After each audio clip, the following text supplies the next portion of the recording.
Assalomu alaykum azizlar, kanalga xush keldingiz. Bugungi tayyorlagan videoyim tanamizdagi yog'larni erishga yordam beradigan ikkita aralashma yoki skrab tayyorlash yo'li haqida bo'ladi.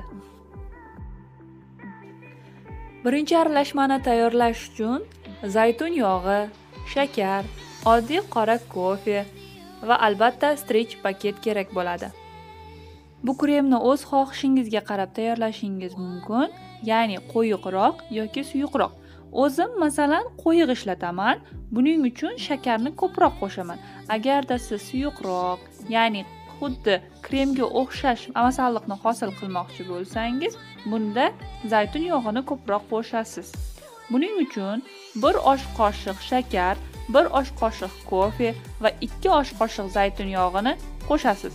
Bunda xuddi kremga o'xshash aralashma hosil bo'ladi. Hosil bo'lgan masalliqni tanamizda ko'p yog' to'planadigan, misol uchun qornimiz, sonimiz yoki yelka qismimizga yaxshilab ishqalab, ya'ni massaj sifatida surtamiz va strich paket bilan o'rab olamiz. 10-15 daqiqa o'tgandan so'ng mashq qilamiz. Buning natijasida juda yaxshigina terlaymiz. 1 soat mashq qilib bo'lganimizdan so'ng 10-15 daqiqa dam olib, yuvinib olamiz.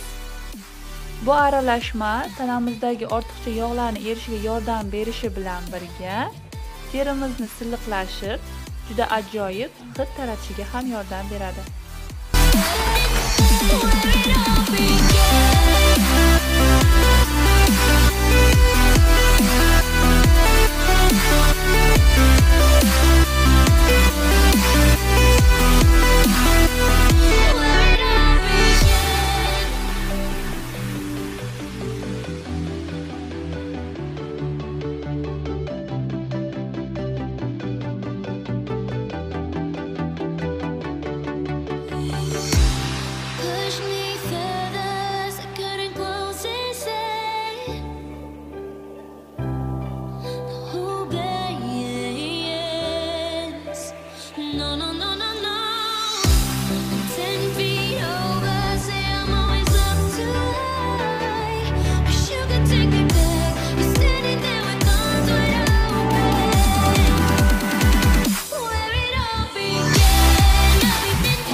Tanamizdagi ortiqcha yog'larni eritishga yordam beradigan ikkinchi aralashmamiz uchun qora kofe, bodom yog'i, suv va karakatitsa kerak bo'ladi.